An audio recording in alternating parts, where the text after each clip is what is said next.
Oke, assalamualaikum warahmatullahi wabarakatuh. Jadi hari ini saya ingin membahas tentang lokasi dan media pemeliharaan, khususnya pada pembenihan ikan air tawar ya. Jadi untuk kawan-kawan yang ingin berbudidaya ikan, khususnya yang ingin membenihkan ikan apapun itu, maupun ikan hias, ikan konsumsi, itu harus yang kita perlu pertama kita perlukan yaitu lokasi budidaya, dan yang kedua kita harus persiapkan dari segi medianya juga. Jadi untuk lokasi ya, untuk lokasi yang kita butuhkan dalam budidaya perikanan, khususnya dalam pembenihan ikan, itu lokasi yang strategis. Gimana sih lokasi yang strategis itu? Yang pertama, lokasi itu dekat dengan sumber air dan kualitas airnya yang akan kita ambil nantinya itu bagus untuk kualitas airnya. Yang kedua, jauh dari pemukiman warga, karena ya kalau misalkan dekat pemukiman warga, misalkan ada warga ini ngebuang sampah bekas pakai mereka, jadi kan air yang kita pakai juga ikut tercemar seperti itu. Kalau misalkan kita gunakan dari sumber air terdekat, bisa juga dari limbah pabrik kimia atau yang lain. Misalkan kita nyedot air dari sungai yang bersih, tapi ada pabrik di situ, otomatis air yang ada di sungai itu akan tercemar juga. Jadi kalau bisa kita harus survei lokasi yang akan kita gunakan, supaya kita dapat budidaya dengan optimal, berjalan lancar juga. Jadi kita harus melakukan survei seperti itu. Dan juga untuk lokasi ini harus strategis, karena yang kita lihat ke depannya yaitu gimana sih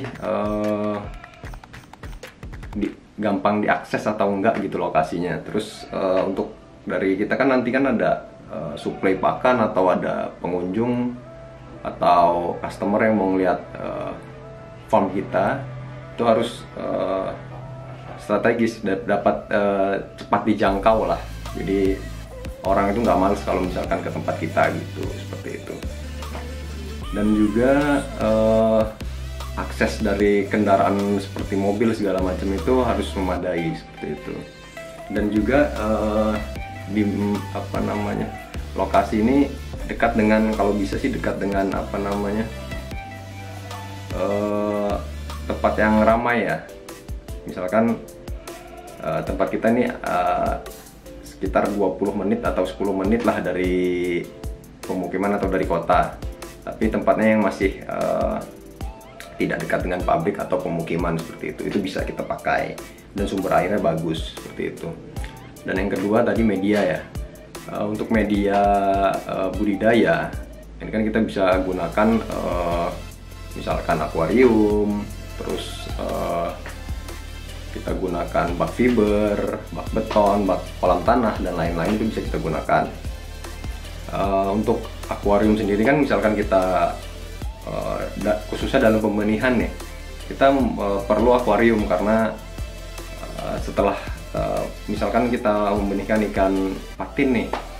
Nah, ikan patin kan kebanyakan kita gunakan teknik stripping atau pemijahan secara buatan. Nah, itu biasanya telurnya itu kita tetaskan dalam akuarium seperti itu, atau corong tetas. Jadi akuarium kita perlukan juga. Dan untuk persiapan media nih kan yang paling penting kan. Misalkan kita ditambak di farm atau di manapun lah, kalau kita budidaya pasti yang kita pentingkan yang pertama adalah persiapan media. Apa aja sih yang kita perluin? Misalkan kita ditambak nih, kan banyak, misalkan kalau misalkan tambak tradisional nih ya, tambak tradisional itu biasanya kita perlukan pembalikan tanah, pengeringan, penjemuran, terus pengapuran, habis itu kita lakukan pemupukan dan lain-lain seterusnya. Kalau misalkan kita di farm nih, misalkan kolam itu kolam terpal atau kolam beton, nah itu bisa kita gunakan larutan kaporit atau bak fiber, misalkan bisa kita lakukan dengan kaporit atau deterjen dan lainnya untuk membunuh bakteri-bakteri dan jamur yang ada di dalam media tersebut. Jadi air yang media yang kita gunakan itu sudah steril, jauh dari jamur, dari bakteri yang bisa menjangkiti ikan budidaya kita, seperti itu. Untuk media di dalam pembenihan nih khususnya, kita gunakan misalkan kita mau melakukan pemijahan ikan lele, misalkan sebelumnya kan kita siapin tuh medianya. Nah, kalau untuk media lele ini kita harus gunakan kan ada tuh kalau misalkan kita mijah lele ada namanya kakaban di tengah. Kakaban itu untuk si lele ini bertelur. Jadi sebelum kita siapkan medianya, kita sterilkan dulu segala macam. Bisa kita tambahkan aerasi, bisa juga tidak. Untuk pemijahan alami itu misalkan untuk biasanya kan untuk kakaban itu kita timpah dengan batu ya. Nah, itu alangkah lebih baiknya batunya itu di dalam media itu kita cuci juga, kita sterilkan dengan si medianya supaya tidak menimbulkan jamur atau bakteri yang bisa menjangkiti si telur ikan nantinya, seperti itu. Untuk persiapan media biasanya sih kalau untuk kolam beton yang agak riskan ya, karena kan kalau misalkan persiapan media kan harus dijemur juga. Kalau untuk kolam beton setelah kita sterilisasi kita jemur sebentar. Kalau untuk kolam beton itu riskannya karena kalau misalkan kita jemurnya terlalu lama itu biasanya akan retak pada bagian pinggir atau sudut-sudutnya. Nah, bisa kita akali dengan menjemurnya itu tidak terlalu lama, tapi untuk sterilisasi di awal dengan kaporitnya itu kita tinggikan dosisnya, seperti itu. Jadi jemurnya cuma diangin-anginkan saja, bisa langsung kita pakai lagi airnya, seperti itu. Dan juga biasanya kalau untuk media itu kan ada yang intensif, semi alami, dan alami. Nah, kalau misalkan media alami seperti kolam tanah, kalau kolam tanah kan full semuanya tanah dari dindingnya sampai tanahnya itu kolam alami atau tradisional ya, alami atau tradisional. Kalau yang untuk semi intensif itu biasanya kolamnya pinggirnya dinding atau beton dan bawahnya itu biasanya tanah, itu kolam semi intensif. Kalau untuk intensif itu kolam beton dan kolam fiber. Nah, itu media yang intensif, fiber, seperti itu.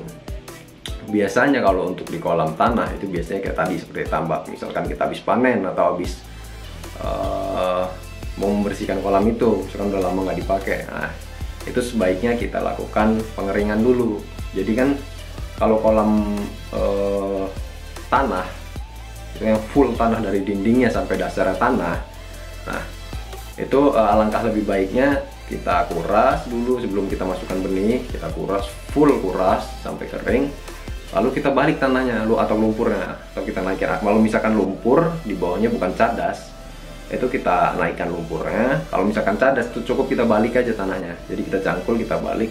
Itu gunanya untuk membuang amonia, gas-gas amonia yang ada di dalam tanah.